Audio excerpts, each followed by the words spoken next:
Today, we're diving into the twisted story of a man who didn't need a weapon to destroy lives. He didn't just steal identities, he stole hope, dragging families deeper into despair with each carefully constructed smile. His name is Frédéric Bourdin, a master of deception known as the Chameleon. Hey friends! You're listening to Cold-Blooded Serial, a true crime podcast, and I am your host and true crime bestie, Tika. As always, I love to give you as much of a backstory as possible. And honestly, this man, Frédéric, had a rough start. He had a troubled childhood. He bounced around from foster home to foster home. And some people say that's the reason for him taking on these identities, because he never had a stable childhood. But I don't know. Friends, let me know what you think. Let's get into it. Frédéric Pierre Bourdin was born in France on June 13, 1974, to Ghislaine Bourdin, who was 18 years old when she gave birth to him in a suburb of Paris. During an interview, Ghislaine said that Frédéric's father was a 25-year-old Algerian immigrant named Casey, who she met at a margarine factory where they both worked. After she became pregnant, she discovered that Casey was already married, and so she left her job and didn't tell him that she was carrying his child. Ghislaine raised Frédéric until he was 2.5 years old, and one of her relatives said that she liked to drink and dance and stay out at night, and she didn't want anything to do with her child, which is why child services intervened at the request of her parents, and a judge placed Frédéric in the custody of his grandparents. Ghislaine tells interviewers that Frédéric was just like any other child, totally normal. Years later, she writes him a letter saying, "You are my son, and they stole you from me at the age of 2. They did everything to separate us from each other, and we have become two strangers." Frédéric says that his mother had a dire need for attention, and on the rare occasions that he did see her, she would often fake being sick so that way her son had to take care of her. His mom denies this, but shares that she once attempted suicide and her son had to rush to find assistance. So, I don't know, but we do know that he was raised by his grandparents starting at the age of 5. Everyone said that he had a vivid, active imagination, and he loved to draw comics to express himself. One of his elementary school teachers, Yvonne Bourgeois, and I'm sorry if I mispronounced that last name, but Yvonne describes him as a captivating child who had an extraordinary imagination and visual sense. Yvonne also noticed signs of mental distress after Frédéric told his grandparents that he had been sexually assaulted by a neighbor. And unfortunately, no one in the tight-knit village investigated this allegation. It was then that Frédéric's vibrant personality dimmed.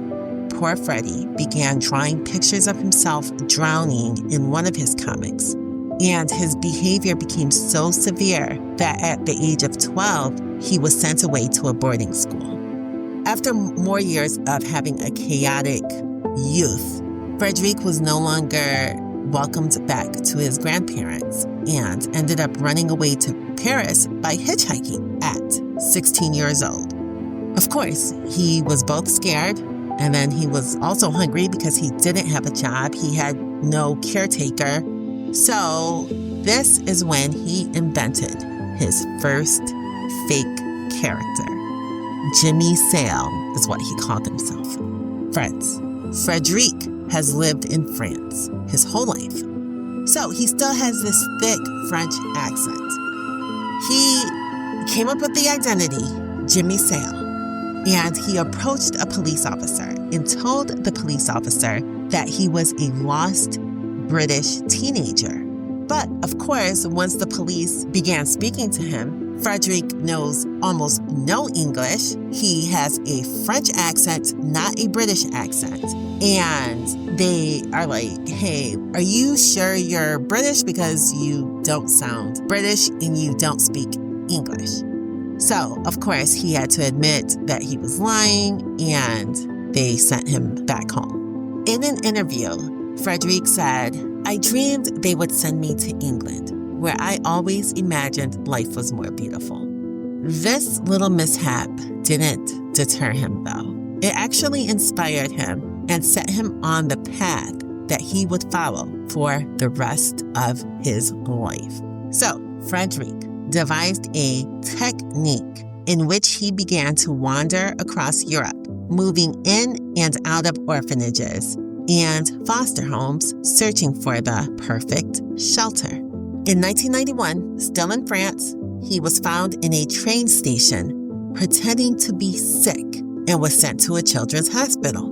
Of course, doctors had to run tests, and according to his medical report, no one knew who he was or where he was from. So, Frédéric only answered questions in writing and told them that his name was Frédéric Cassis, a play on his real father's first name, Casey.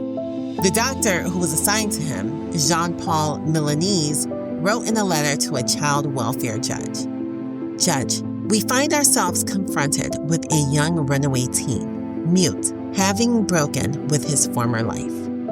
While still pretending to be mute, Freddie wrote on a piece of paper that what he wanted most was a home and a school. That's all. And friends, that's actually really sad because not many kids are like, yeah, I'm happy to go to school today. So at 16 years old, he's yearning for love and acceptance. And I guess creating these characters in hopes that someone would love him is just really sad. So, a few months later, doctors start to unravel his past, and Frédéric confessed his real identity and moved on. He shares, I would rather leave on my own than be taken away, which is something he did often in his career as an imposter, as if the attention that came from exposure were as thrilling as the con itself. Friends, what was his first major con? Pretending to be a missing teenager. And not just one time, he did it dozens of times. He was so meticulous. He would study the missing persons posters. He would do his research and learning their stories, and then he'd insert himself into those lives like he belonged there, or just to receive sympathy, get food, or have a place to live, no matter how temporary. But, like all bad things, they must come to an end, right? Soon enough, these identities would fall apart. And you would think after numerous failures that Frédéric would be like, you know what, maybe I'm not good at this. Maybe I need to try to find something else to do with my time instead of pretending to be someone I'm not. But Frédéric was like, no, I just gotta be better. I just have to practice more and try harder. So he continued to assume more and more identities and attempted to kill off his real identity. One day, the mayor of Malchamps from the German police, notifying him that Frédéric Bourdin's body had been found in Munich. When his mother was told the news, she recalls, my heart stopped. Members of his family waited for a coffin to arrive, but it never did. And his mother said, it was Frédéric playing one of his cruel games. By the mid-1990s, Frédéric had accumulated a criminal record for lying to the authorities and had received media attention. In 1995, the producers of a popular French TV show called Everything is Possible invited him on their program. Frédéric appeared on stage, looking pale and prepubescent. The host teasingly asked the audience, what's this boy's name? What's his real age? 13, 14, 15. The host asked him why he did what he did. And Freddie said that all he wanted was love and a family. It was the same reason he has always given. And as a result, he was the rare imposter who elicited sympathy as well as anger from those he had fooled. He compared what he did to being a spy. You change superficial details while keeping your core intact. He said, I know I can be cruel, but I don't want to become a monster. All right, friends. So, that is Freddie's backstory from youth to teenage years to young adulthood. And while Freddie was trying to perfect his skills as a perfect imposter, there was a family in San Antonio, Texas, who was grieving their missing son. Nicholas Barclay, age 13, went missing while playing basketball with his friends on June 13th, 1994. His family waited for him to arrive home, but he never did. On June 13th, 1994, Beverly, Nicholas Barclay's mom, and his older brother Jason told police that Nicholas had been playing basketball 3 days earlier and called his house from a payphone wanting a ride home. Beverly was sleeping, so Jason answered the phone and told Nicholas to walk home. Nicholas never made it. I'm sure Jason felt an extreme amount of guilt after this. Because Nicholas had recently fought with his mother over a pair of sneakers that he had stolen, and over the possibility of being sent to a juvenile home, the police initially thought that he had run away. There were police reports showing that after Nicholas's disappearance, there were several disturbances at Beverly's house. On July 12th, she called the police, but when an officer arrived, she insisted that she was all right. There were numerous incidents like this until Jason was asked to leave the house for the day, and he did. A couple months later, on September 25th, police received another call, this time from Jason. He claimed that his younger brother had returned and tried to break into the garage. He ran when Jason spotted him. In his report, the officer on duty said that he had checked the area for Nicholas, but was unable to locate him.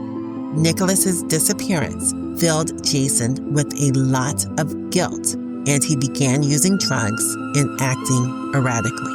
He was arrested for using force against a police officer, and then their mother, Beverly, kicked him out of the house. Now we're going to get to the point where somehow Nicholas Barclay, who was born and raised in Texas, his story merges with Frédéric Bourdin's story over in France. Let's dive in a little further. So, 3 years and 4 months after Nicholas Barclay went missing, and many miles away across the other side of the world in Linares, Spain, in October 1997, Frédéric, who is now 23 years old and was about to get kicked out of the youth home he was staying in because a child welfare judge had given him 24 hours to prove that he was a teenager. Of course, he couldn't prove it, and Frédéric knew that as an adult with a criminal record, he would most likely end up in prison. So, his scheming mind is racing, and there was only one thing left to do: steal an identity. And in a stroke of devilish genius, Frédéric called the National Center for Missing and Exploited Children, also known as NCMEC, in the United States, in the middle of the night, and stated that he was the director of a Spanish homeless shelter. He told the employee on the other line that he had a frightened American teen at his shelter. He gave a vague description in order to cast a wide net. All Frédéric needed was an identity. And of course, no one would ever imagine that an imposter would go to these lengths to impersonate someone else. The NCMEC employee faxed him a photo. Frédéric said, "The printout was so faint, I could hardly make out the picture. However, I felt that the photograph's resemblance to me did not seem that far off." Freddy's like, "I got this," and quickly called back NCMEC and told the woman on the other line, I have some good news for you. Nicholas Barclay is standing right beside me. Frédéric is going to take on the persona of a missing 16-year-old boy from Texas. He's 23 years old. I have seen some 23-year-olds that look extremely young, but friends, look at the picture on the cover of this if you're not watching this on YouTube. This is the picture that he took pretending to be a 16-year-old American boy. He cannot pass for 16. He thinks he's going to just come to America and fool the authorities, fool his family with this French accent instead of a Southern Texan accent. There's no way that you were born and raised in Texas and you don't have a Southern accent. The only worry that this 23-year-old man has is to convince the authorities that he is, in fact, an American child who is named Nicholas Barclay. And, of course, he has to fool Nicholas's family. So he's like, you know what? This might be my hardest con yet, but at least I won't end up in prison. All right, friends. Can the infamous Frédéric Pierre Bourdin pull this off? Stay tuned for the answer. This was just the beginning of Frédéric Bourdin's story. In part 2, we're diving into how far his deceptions stretched. We'll discuss how one of the most shocking impersonations in true crime history unfolded right under everyone's nose. Because with Bourdin, the scariest part isn't who he pretended to be. It's the possibility that we still don't know who he really is. I'm Tika, and this is Cold-Blooded Serial. Stay safe. I'll see you later in part 2. Bye.